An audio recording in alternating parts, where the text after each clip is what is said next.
మన ప్రయోజనాల కోసం కాకుండా మన వ్యతిరేకంగా, అంటే మనం ఒక మంచి పని చేస్తున్నప్పుడు ఈ దేశ ప్రయోజనాల కోసం. ఇప్పుడు మొన్న ఈ మధ్యన తెలంగాణలో రాడార్ సెంటర్ పెట్టడానికి ముందుకు వచ్చింది, సైన్యం పెడుతుంది. రాడార్ అంటే ఏంటి? దేశ భద్రతకు సంబంధించిన కీలకమైంది. దాన్ని అక్కడ చెట్లు పాడైపోతాయని ఉద్యమించినటువంటి వాళ్ళు ఎవరి ప్రయోజనాల కోసం పనిచేస్తున్నట్టు? ఇప్పుడు రేపు పొద్దున యుద్ధ నౌక అక్కడ అయి ఉంటే ఆ ఏరియాలో చేపలు పట్టుకోవడానికి ఇబ్బంది అవుతుందంటే ఏంది ఇది? వంతెర కడితే చేపలు పట్టుకునే వాళ్ళకి ఇబ్బంది అవుతుందా? అంటే దాని వెనకాల ఏంటి వీళ్ళ ఇంటెన్షన్?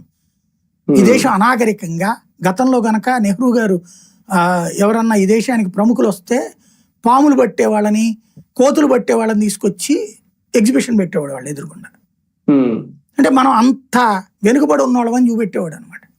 ఇప్పుడు నరేంద్ర మోడీ వస్తే మన దేశంలో ఉన్నటువంటి అభివృద్ధి చెందినటువంటి అమృత్ నగరాలకు, లేకపోతే ఏదో గుడి దగ్గరకో తీసుకుపోయి చూపెడుతున్నాడు మన కల్చర్ ఎంత ఉంది, మన సంప్రదాయం ఎంత ఉంది, మన సంస్కృతి ఎంత ఉంది, మన ఆర్కిటెక్చర్ ఎంత ఉంది అన్నటువంటిది. నువ్వు నీ దేశాన్ని ప్రొజెక్ట్ చేసే తీరులో ఉంటుంది. ఈ దేశాన్ని అవమానించేలాగా ఈ దేశం వెనకబడిపోయిందే అని ఎందుకు అంటారు? వాడి ఫండింగ్తో మనం బతుకుతున్నాం. నిజంగా ఇప్పుడు మీకు మిషనరీ స్కూల్లో చదివేటటువంటి విద్యార్థులకి మనం ఫీజు కడుతున్నామండి, గవర్నమెంట్ ఏడిస్తోందండి.